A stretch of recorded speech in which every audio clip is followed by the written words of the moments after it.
So qu'on ait gen FC ko besoin qu'on ait pour venir un bon leader dans l'entreprise ou activité à mener. Nous autant des hommes de Dieu ça. Pasteur Marcelo. 9 secrets pour être un bon leader. Que tu sois politicien, que tu sois pasteur, que tu sois président des départements, que tu sois un papa, une maman, ou que tu sois leader. Voici 9 secrets pour être un bon leader.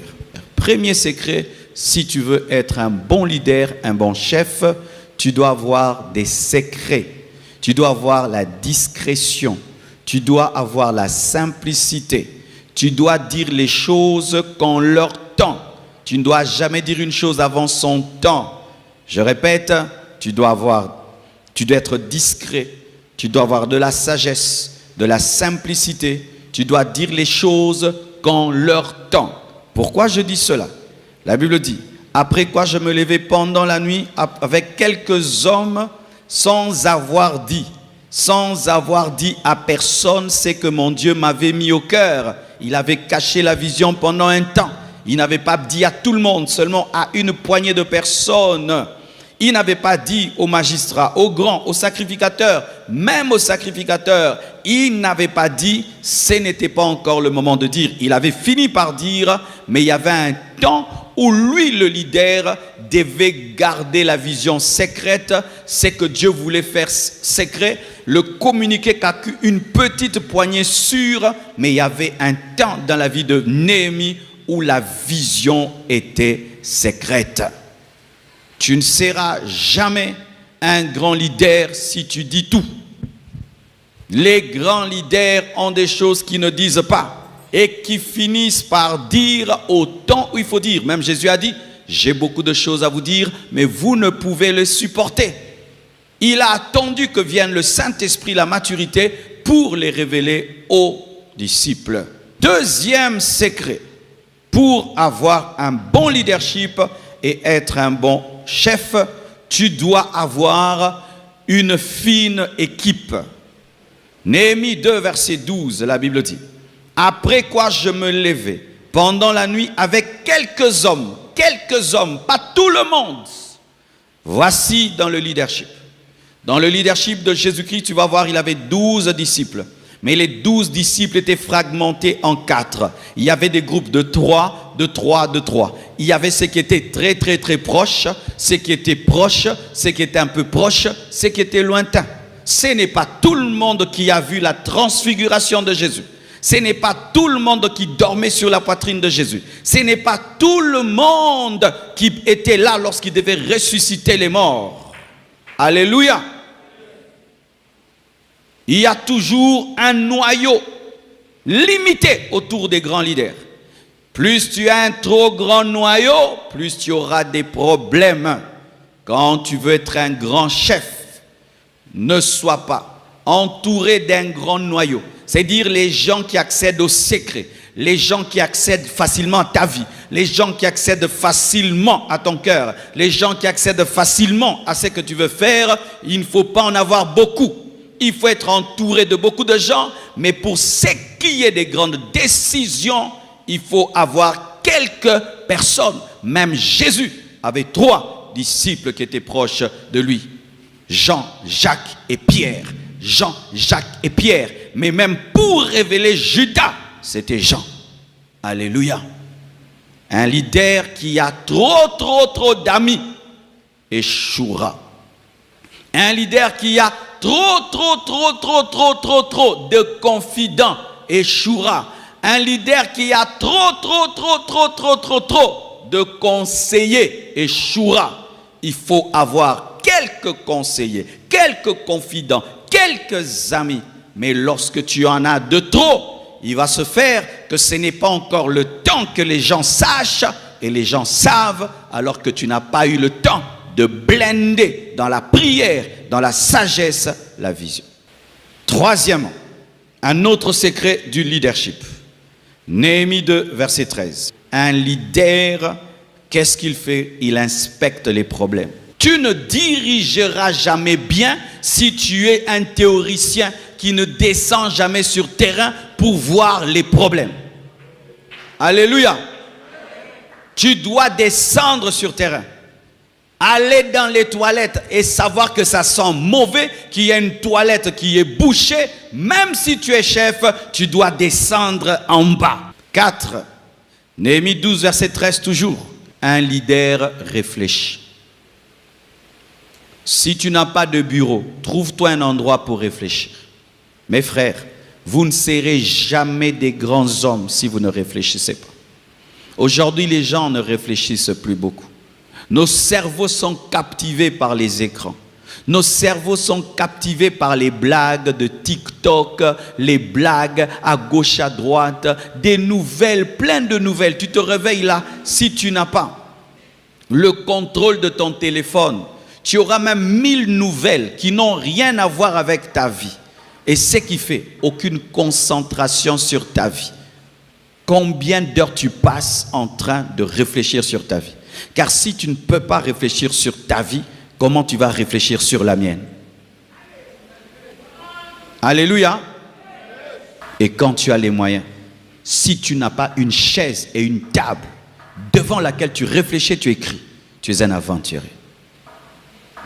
Je te dis la vérité.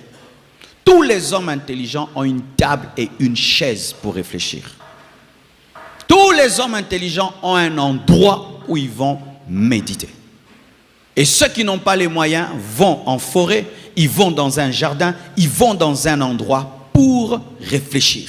Être dans un endroit où il n'y a pas de bruit, où tu réfléchis. N'ayez pas peur de réfléchir. Même si réfléchir fait mal. Parce que réfléchir te permet de voir ce que les autres ne voient pas. Ça te permet de voir ce que ceux qui sont distraits ne voient pas. Et beaucoup de gens n'aiment pas ça. Alors que c'est dans la différence qu'il y a la percée. Si mon cerveau et mon esprit commencent à comprendre des choses que tout le monde ne comprend pas, déjà, c'est un pas pour être différent et pour influencer les autres. Un grand leader, des fois, et souvent, il travaille la nuit. Presque tous les hommes influents travaillent la nuit. Pourquoi? Parce que la nuit, tout le monde est calme. Il n'y a pas d'embouteillage. Il n'y a pas de dérangement. Il n'y a pas de bruit. Et il y a la totale concentration.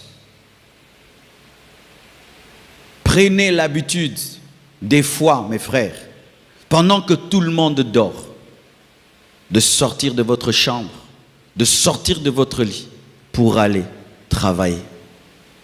Il y a des temps dans la vie. Tu dois sacrifier ton sommeil pour avoir des idées que le bruit te prend.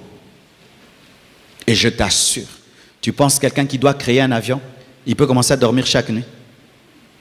Quelqu'un qui veut créer une voiture électrique, il va dormir chaque nuit. Quelqu'un qui veut changer le monde chaque nuit, parce qu'il y a des idées qui te commencent à 17h, qui finissent à 3h du matin. Même la prédication, il y a des messages, tu commences comme ça, c'est un séminaire d'1 mois. Et pour le finir, tu commences à 18h, tu finis à 3h du matin. La plupart des dimanches quand je viens ici, je ne dors pas. Je ne dors pas. Je ne dors pas. Je dois choisir entre être spirituel, impacté et dormir. Même Jésus, il priait toute la nuit. Il travaillait la nuit. 6e, Néhémie 2, verset 17. Un bon leader doit être un bon communicateur. Il doit être un mobilisateur. Néhémie voit, après l'observation, que la muraille de Jérusalem est détruite. Et il se rend compte que j'ai vu, mais pour bâtir, il faut que nous soyons nombreux. Il faudrait que j'arrive à convaincre les gens de venir travailler avec moi. Et qu'est-ce qu'il fait? Il va leur parler. Il leur parle de sorte à réveiller leur patriotisme, à réveiller leur amour pour Jérusalem, leur amour pour Dieu, leur amour pour le peuple de Dieu. Et après qu'il ait écouté, ils disent, lèvons-nous et bâtissons. Un leader doit être un bon communicateur. Même pour diriger la chorale, si tu ne sais pas parler, tu vas dire que chacun porte l'uniforme. Tu n'as pas précisé l'uniforme, celui-ci vient en rouge, en bleu. Mais tu dois dire chacun vient en uniforme, noir, blanc. Et seront en noir, blanc. Alléluia. Apprends à parler si tu veux être un bon leader. Apprends à parler. Et si les gens souvent se plaignent de ta manière de parler, si ces personnes sont objectives, corrige. Alléluia. Corrige. Travaille l'art de parler. Travaille l'art de communiquer. Travaille l'art de mobiliser. Travaille l'art de donner aux gens l'envie de faire ce que Dieu t'a dit et ce que tu trouves bon. Travaille cela. Ne dis pas, celui qui veut, il fait. Et celui qui ne veut pas, laisse. Alléluia. Vous me donnerez raison. Vous me donnerez raison. Un leader ne parle pas comme ça. J'entends des mamans qui disent ça. Toi, ma fille, quand tu souffriras, tu penseras à moi. Parle-moi pour que je me corrige, en fait, que je ne souffre pas. Alléluia. Apprends à parler. Apprends à communiquer. Même dans notre pays, nos dirigeants, parlez-nous. Parlez au peuple. Ce pays, c'est un grand pays. Mais il faut le réveiller en parlant.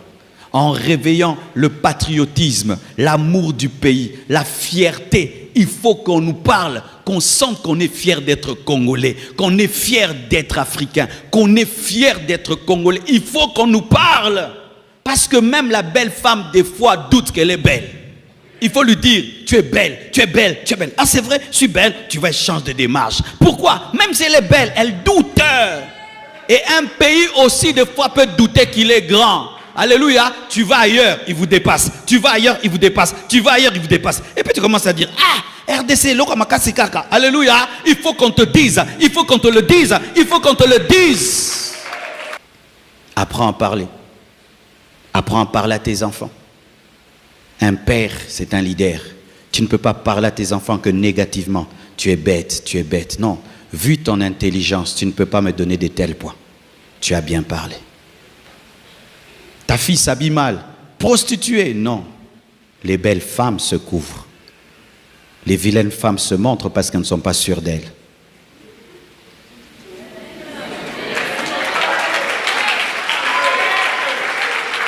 Du coup, tu la élèves et puis elle change de vêtements.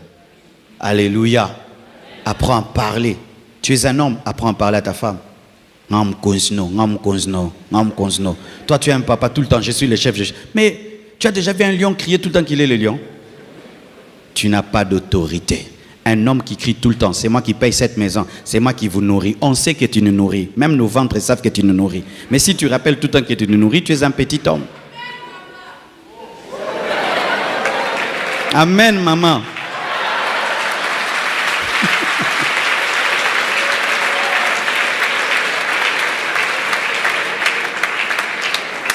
Parlez. Parlez aux gens. Chaque fois que les gens t'écoutent, ils doivent se sentir grands. Même si tu leur dis des choses dures, ils se rendent compte que c'est parce que tu les aimes. Des fois, les gens me disent, Marcelo, comment tu dis des choses dures comme ça, l'église est grande? Parce que je le dis toujours par amour. Je t'assure, même quand je te blesse là, je t'aime beaucoup. Je te dis la vérité. C'est mon amour qui te pousse à te blesser. Parce que ça m'énerve qu'un homme aussi intelligent que toi, tu as 35 ans, tu habites toujours chez papa. Je suis vraiment en colère. C'est pourquoi je t'ai